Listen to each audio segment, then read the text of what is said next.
That shit on? Yeah, that shit's on. Alright, y'all, look here. Every now and then, you're on the internet and you do a helpful video, and I guess some people at least thought that my connector video was pretty good, but you always, being YouTube, you end up with this one 15-year-old kid that, I mean, this fucker's probably going to work for the CIA or some shit when he's grown up, because he tracked me down on MeWe, which I don't have listed anywhere on my YouTube. My Facebook's gone. I got permanently banned from there because they didn't like the fact that I feel that Black Lives Matter is just a bunch of black racists mostly. But anyway, all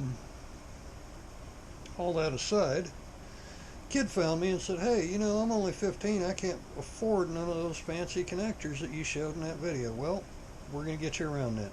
We're going to show you a poor man's way to make connectors that'll fit into these little tiny holes. Yeah, probably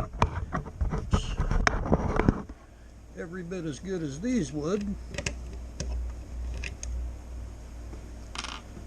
But we're going to show you how to make them on a poor man's scale.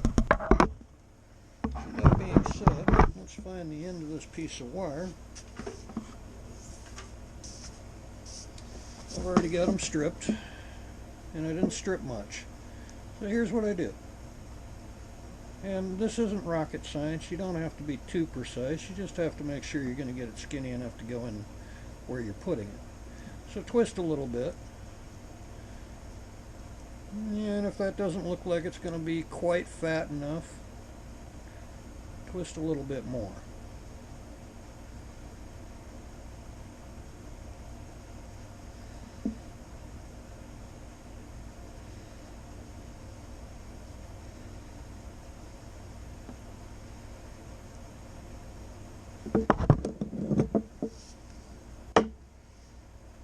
Okay, so now you take these, your dikes. I don't know, this politically correct day and age, I suppose we're supposed to call them the masculine lesbian tool. We used to just call them dikes. That's still what I call them to this day. Cut that shit off. I also call them Kleins, because that's who they're made by. Now, I've got a nice little end there, but it would still fray out if I stuck it in there. And that's a tiny hair long for my taste, but we're going to go with that. We're going to find my monkey hands.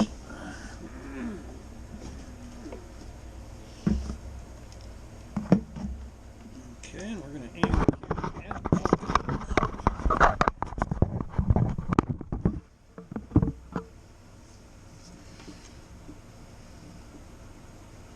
And if you want afterwards, you can slip a little piece of shrink wrap down there to seal up any strays you might have, but if you do it right, you shouldn't have any strays.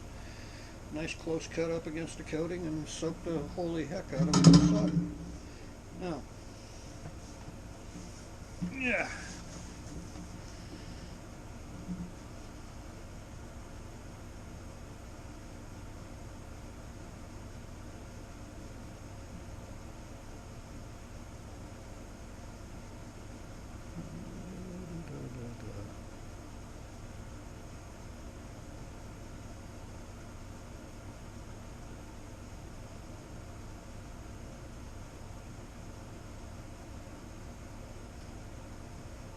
Always heat your piece, don't heat your solder.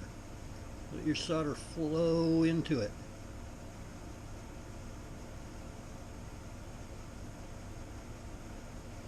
Let it suck in a little bit by capillary action.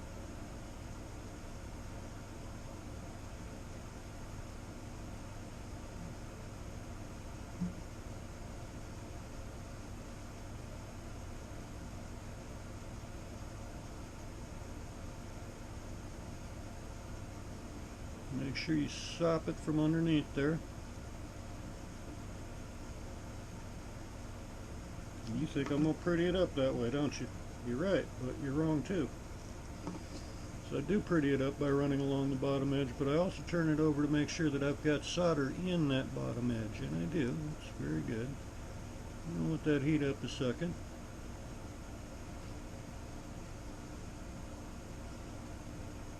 A little bit out there on the end that didn't get any. You notice my solder is away from my iron. Like I said, heat your piece, not your solder. Boom. And there we have a nice little end. Let me grab one of them speakers. The camera's kind of using that one for support, so we'll grab this other one. Boom. Pull that out of my monkey hands.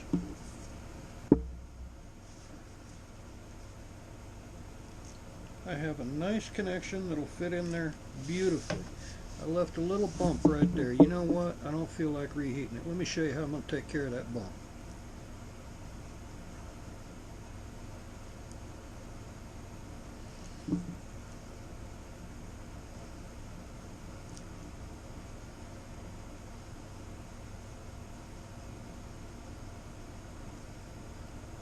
And it doesn't hurt anything to squeeze solder in this circumstance. Okay, so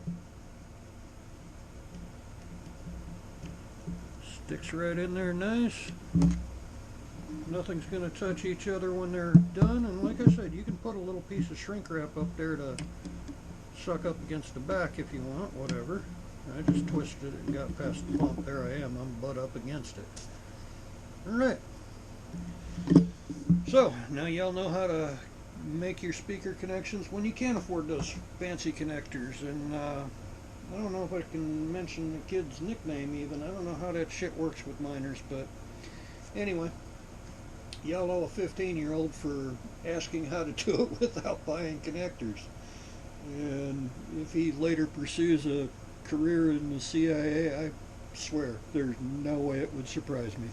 We'll holler at y'all later.